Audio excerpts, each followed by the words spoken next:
arts, lifestyle. SNS Online.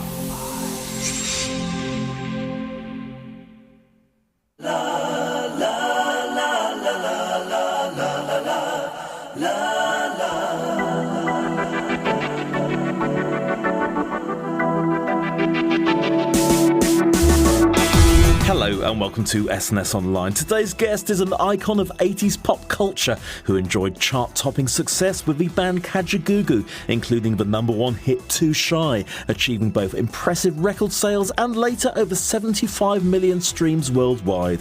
Following an acrimonious split from the band, our front-of-house singer-songwriter branched out on his own, teaming up with legendary record producer Giorgio Moroder to create the Hollywood film franchise mega hit of Neverending Story.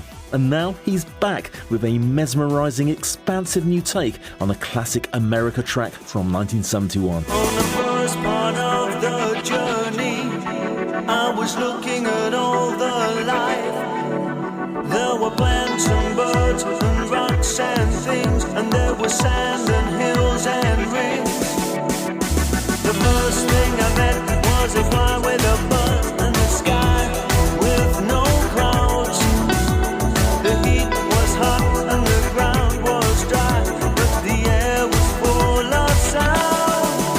You see, I've been through the desert on a horse with no name. It felt good to be out of the rain. In the desert, you can't remember your name, 'cause there ain't no one for to give you no pain. Ladies and gentlemen and all they thems, a very warm welcome to the one and only Limahl.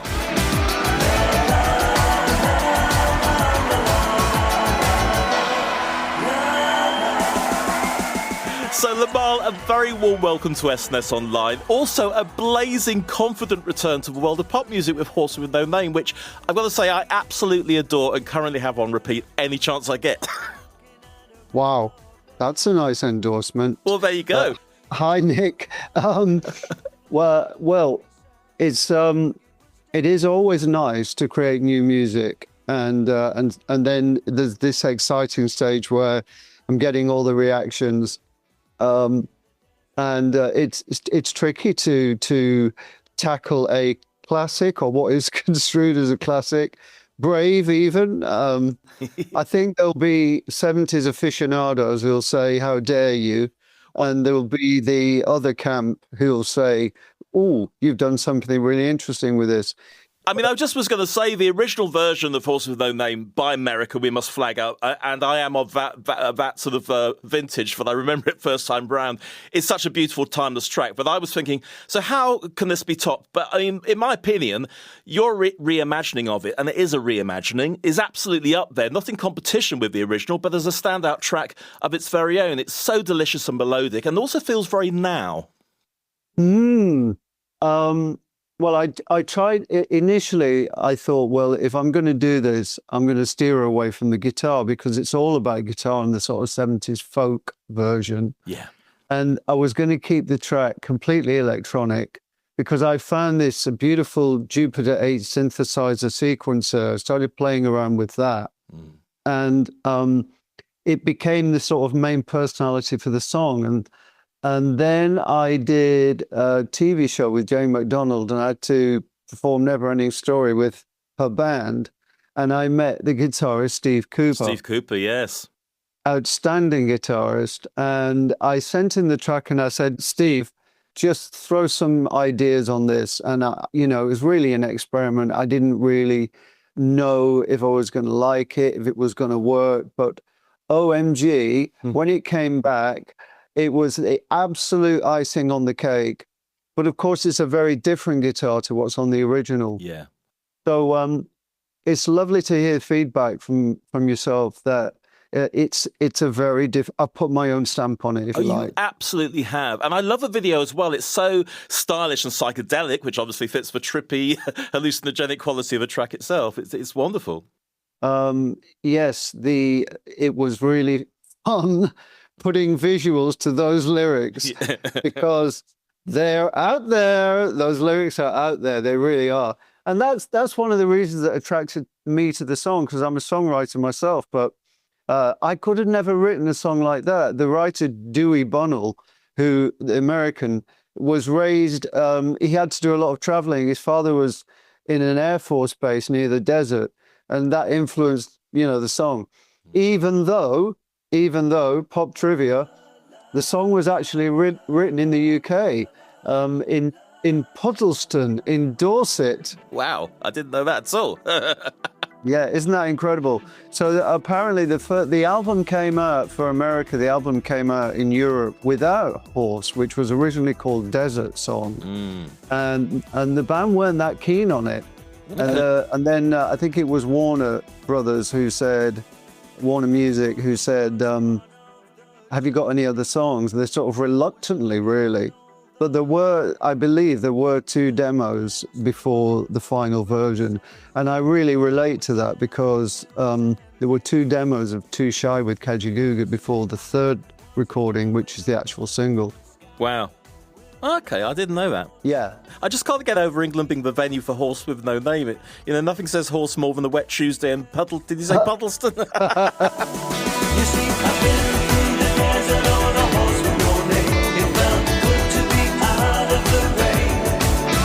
In the desert, you can't remember your name, 'cause there ain't no one for to give you no pain.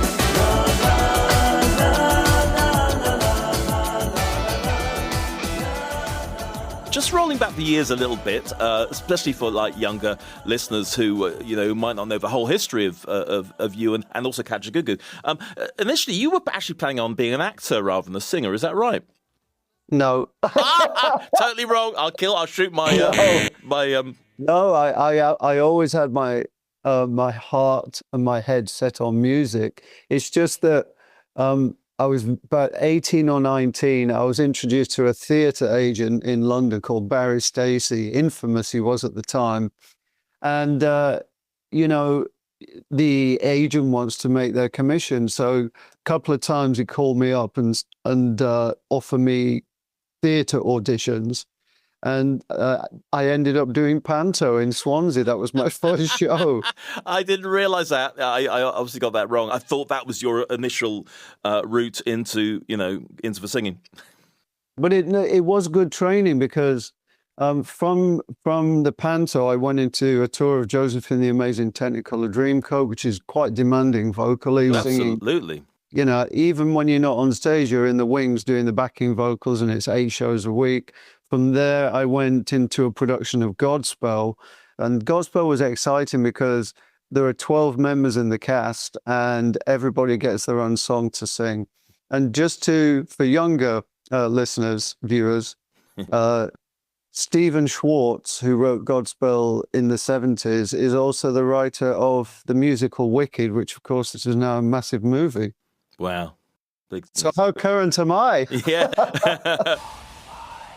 Now, Nick Rhodes from Duran Duran, he was quite instrumental in helping your pop dreams quite early on. Is that right? Is that right? Yeah. That is right. Yay! I got it right. Your researchers have got it right. Yeah, I won't shoot him. It was me, actually. I'm the researcher, so I'll shoot him. Okay, yeah. You're the team. Are you the team maker as well? I do it all, mate. I do it all. We have to these days. I know, absolutely. I was working at a very cool nightclub in London about 1980 called the Embassy Club. And it was a lot of celebrities and creatives and music people were in there. So much so that there was often paparazzi outside just waiting to snap photos. And I used to see Lemmy in there from Motorhead, shaking the fruit machine because he was losing money, attacking it. Elton's manager, John Reed. I saw Gary Newman in there, the Bananarama Girls, Steve Strange from Visage. Wow. And one night I served a drink to Nick Rhodes from Duran Duran and his manager, Paul Barrow. And I started telling him about my band, Kajagoogoo. And to my surprise, he said, send me your tape. Cassette. Yeah. I think he said either demos or cassette. Probably said demos. Send me your demos and I'll have a listen. That was it. So I sent him, they gave me an address. I sent the demos on cassette and wasn't sure whether I'd hear anything. But of course, you're not cynical by the time at the age of 20, so I was probably quite optimistic. Should I say not as cynical? Anyway, yes. And a week later, I was living in Lancaster Gate in West London, and it was one of them old phones on the wall. It was green. I can picture it. And it rang with the old-fashioned ring, picked it up. And he said, hi, Limahl, it's Nick. I've got your demos. I've had a listen. I really like them. I'm going to take your songs into EMI Records. And then that's what happened. We got signed. That's incredible. And that was like a year later. So you presume you've forgotten about it by then, have you? What do you mean a year later? Oh, didn't you say it was a long time later before you heard back from? Oh, a week. I didn't hear that. I thought I heard the years. I completely misheard that. Yeah, don't cut your nails during the interview. Pay attention. I'm not, I promise you. I was checking it was recording okay, so probably that was the point.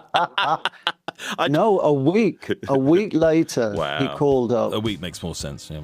And he said, I like your demos, and I'm going to take that into EMI Records.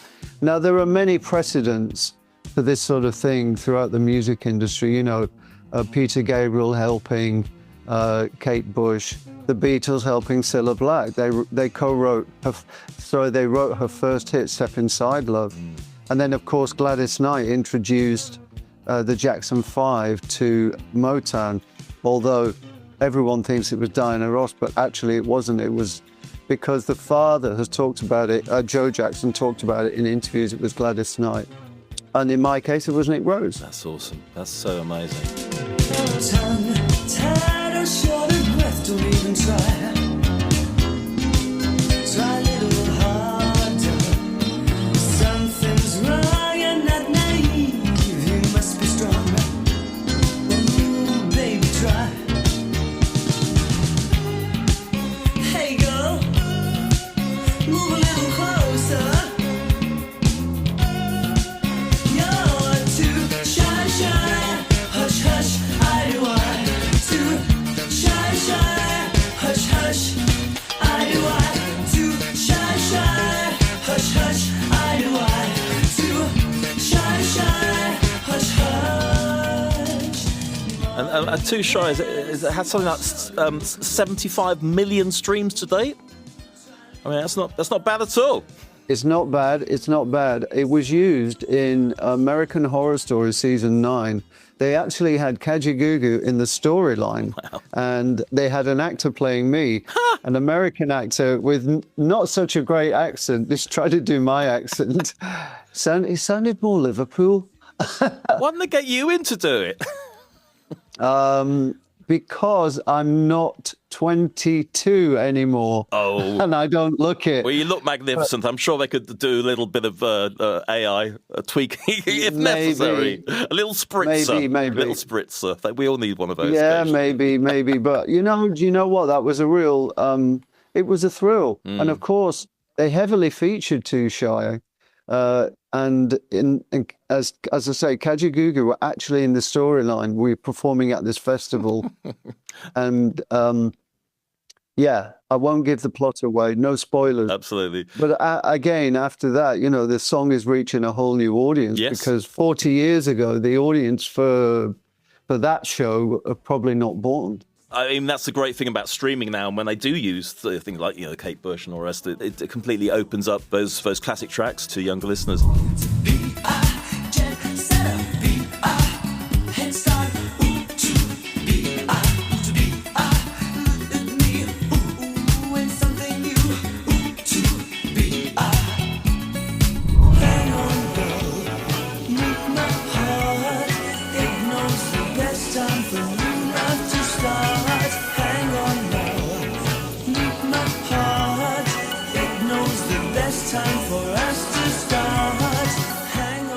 So Kajagoogoo, I mean, you guys were so successful, and other hits as well, top 20 hits, UTBR and Hang On Now, which you co-wrote apparently. I did co-write. I co-wrote the whole album. And that's why they shouldn't have fired me. Well, you know what? I was sort of thinking, do I get into this? But you know what? I mean, boy bands have really been in the news in the last year or so with in-depth documentaries of the rise, fall, and occasional second coming of bands like Take That, Boyzone, etc. Have you watched any of those? And if so, did you perhaps find them quite tough in recognising similarities in the pressures of fame and possibly how you were managed? Also being part of such an intense, focused relationship with fellow band members. Yeah, I did watch them, and in my circle, everybody was talking about them. They were so well done, yes, and so revealing, and yeah, it's you know, I'm thinking when I'm watching these things, I've been there. I've got the T-shirt and the pencil case, yes. and it's you know, you can't put a wise head on young shoulders. I think Kajagoogoo didn't like being a teeny band, and that's why they fired me. They thought, well, we get rid of the singer, we'll get a new audience. But of course, the Beatles were a teeny band, and Wham were a teeny band, and Duran were a teeny band, and you kind of grow out of that. And I think that's what would have happened if we'd stayed together. But it's a big what if. Yeah. What if we'd stayed together? What if we'd done 2 or 3 albums? Everybody's life has a what if, or a few what ifs. What ifs, yeah. But you were also young to deal with. I would have thought very young to deal with such incredible fame hitting you so quickly. Yeah, I mean the Motown school, Motown Records, you know, that great label from America. They had a finishing school. It was all part of the process of getting artists ready for the world. And I never had that. And that would been quite nice. I think if the band had some sort of finishing school, and the manager, who was a friend of the band, I think that was one of the problems, that the manager wasn't a proper manager. It was just like a friend of the band. That's the 4 of them. Now, I say that because Kajagoogoo were already a 4-piece, and I joined and became the 5th member. And so I was kind of always a bit like the outsider, I think. And the manager, who was a friend of theirs from school, who wasn't really experienced in the music business or indeed in business, was part of that decision. So, you know, you can go back and say, tick, that was a mistake. Tick, that was a mistake. Tick, you got that right. But tick, that was an even bigger mistake. I mean, you know, we'd all like to turn the clock back in our lives and change certain things. But you can't. No, absolutely. You just can't. You just can't. Do you? I mean, would you be up for doing a documentary about that time, and you know, possibly like an '80s thing with some of the big bands and being involved in? Well, VH1 did a series in the '90s called Bands Reunited, and they managed to reunite some bands and not others. Kajagoogoo were part of that. We were one of the episodes, and we did reunite. And we did some film shows in London, but. Then we reunited in 2008 briefly, but I don't know. I'm not sure if the real kind of heart was in it, especially for the bass player Nick. Do you believe there's still such a thing as boy bands in the modern world, and is there still room for them? If I knew the answer to that, I'd be in one of the 4 conglomerates' offices, being offered tons of money and contracts. So the 4 conglomerates being Warner Music, Sony, BMG, and Universal, who now basically control the music industry.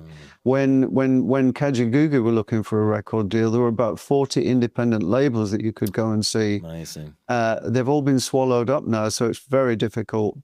What was your original question, Nick? Because I do this, I go off on a tangent. No, but it's great. It's interesting.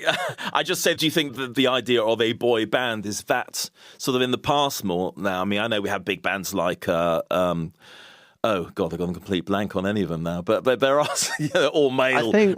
I think the short answer to that, Nick, is as long as there are teenage girls. Yeah. They'll be boy bands. They'll be happy. You know, they'll come along with some new angle. Yeah, there'll be a new Svengali manager. There'll be a twist somehow. Well, why not? Why not? It's not. I don't think it's a bad thing if the music's good and the guys look good, or indeed the opposite. You know, another Spice Girls, another Girls Aloud. It's absolutely fine. I think when you're that age, you know, that sort of early teens, late teens, before real life comes along, you know, before mortgages or before serious career decisions, before serious relationships, music plays a bigger part in your life. And that's got to be a good thing, hasn't it? Really, it's a positive thing. Yeah. You know, rather than, you know, for example, let's say going on the dark web or, you know, other things that could lead to who knows what. Turn around, look at what you see. In her face, the mirror of your dream. Make believe I'm everywhere, getting in the light. Written on the pages is the answer to a never-ending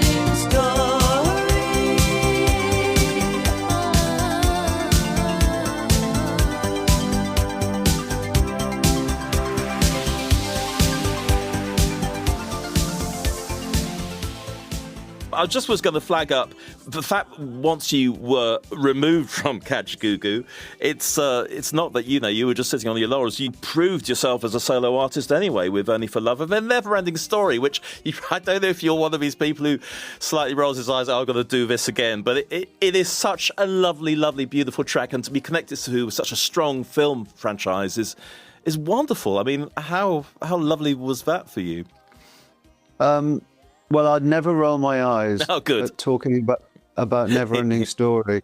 That song has been so good for me, and what a surprise. So if I hadn't gone to Japan with my first solo single, Only for Love, I would not have met George Moroder, the legendary music producer who did Never-Ending Story. Midnight Express, of course, as well. Oh, three Academy Awards, if you want to talk about Giorgio. So Flashdance, What a Feeling, Irene Cara. You Take My Breath Away, Berlin from Top Gun. And then, of course, as you said, Midnight Express. And then, of course, he worked with Bowie, Freddie Mercury, Debbie Harry, and others. I mean, talk about rock royalty. So when I flew to Munich to try my voice, that was what I was told. We're going to try your voice on this film soundtrack. Very exciting. Although I knew who Giorgio was, you know, when you're young, you're just like confident and you're not fazed. I mean, getting a call to work with Giorgio Moroder is a bit like an actor getting a call to work with Spielberg. It's that important. Absolutely is, yeah. But I should have gone to bed at 7 p.m. and been well rested and all the rest. But I was out clubbing, drinking, smoking, got home at 3 a.m. My flight was about 8 in the morning, nearly missed the flight. Oh, wow. Got to Munich and could barely sing a note. So people, I mean, we nailed it about 8 in the evening because we sort of chilled out for some food and a glass of wine and stuff around 6 o'clock. But it's hard to sing in the day. You know, I always think singing's an evening thing. Okay. But I've often been asked, you know, is there anything you would change? And I say, yeah, I would have gone to bed early and take my responsibility seriously if I'd known how important that song was going to become in my life. And so the irony is here, relating back to Kajagoogoo, and by the way, Never-Ending Story is up to 180 million plus streams at the moment. It's averaging about 1.5 million streams a month. That's awesome, mate. That's so good. If I hadn't been booted out of Kajagoogoo, Absolutely. you know, would I have got the opportunity to do this other really important song? Yeah. Another What If? Yeah.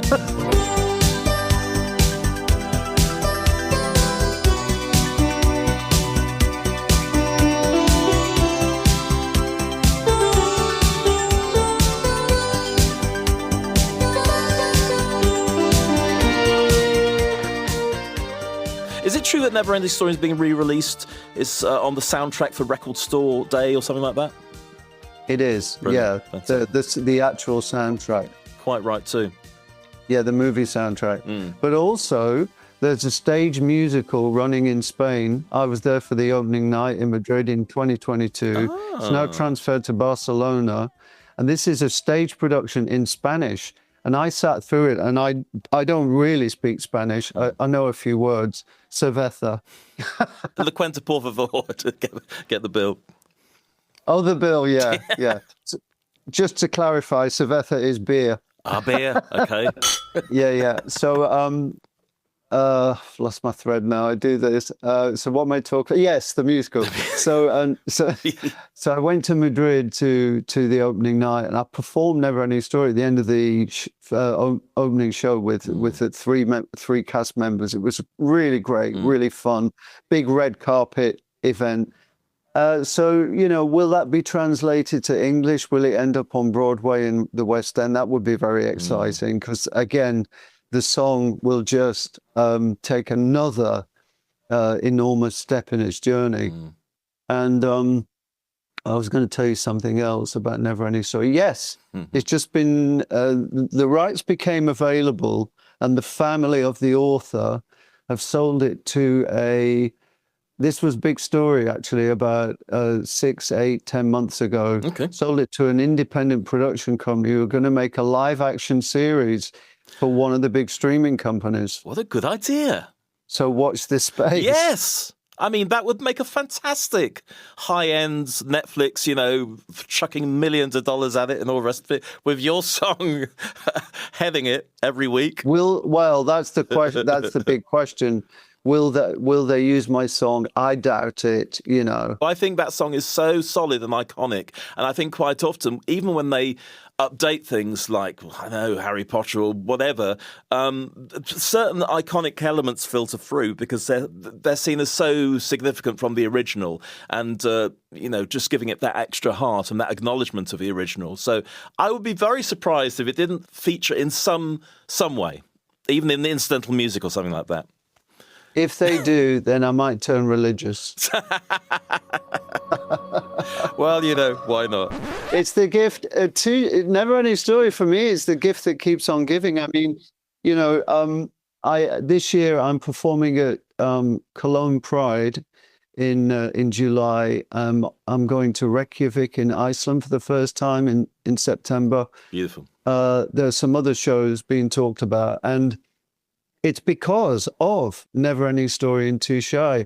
So, some people are dismissive and say, he's only had 2 hits. But these 2 hits, they're kind of considered 80s classics.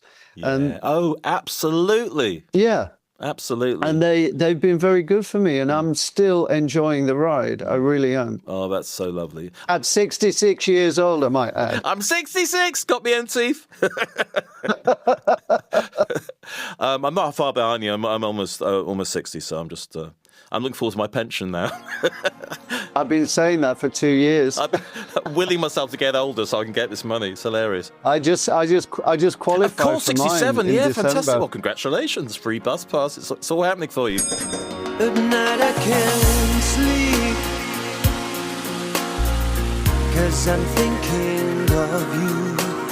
Tossing, turning, stomach churning. I'm cold, but sweating too. In the day I don't eat, and I can't work at all. Concentrating's just frustrating. My life is in free fall. Still in love with you.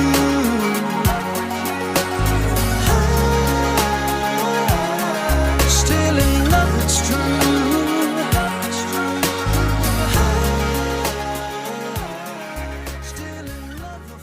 I also wanted to flag up some of the charity stuff you've done, which it's so commendable when public figures, put their time out for, things like Terence Higgins Trust and the big Sense charity gala you did and stuff for the National Portrait Gallery. I mean, it's brilliant. It's just, I felt it needs to be flagged up during the chat. Well, the Terence Higgins Trust.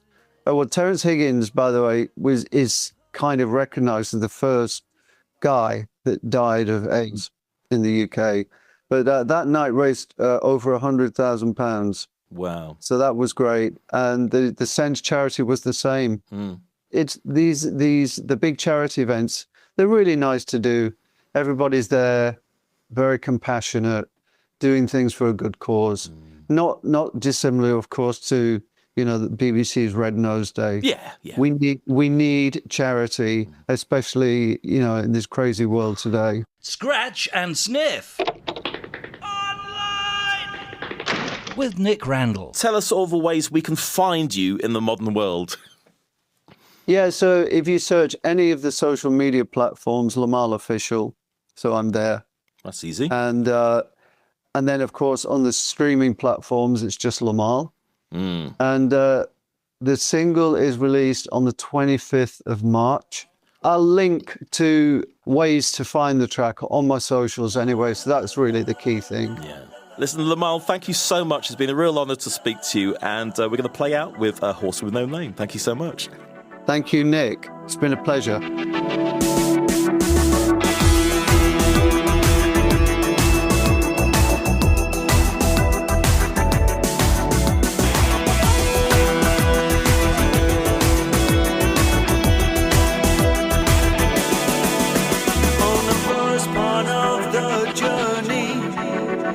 Looking at all the life, there were plants and birds and rocks and things, and there was sand and hills and rings. The first thing I met was a fly with a bug.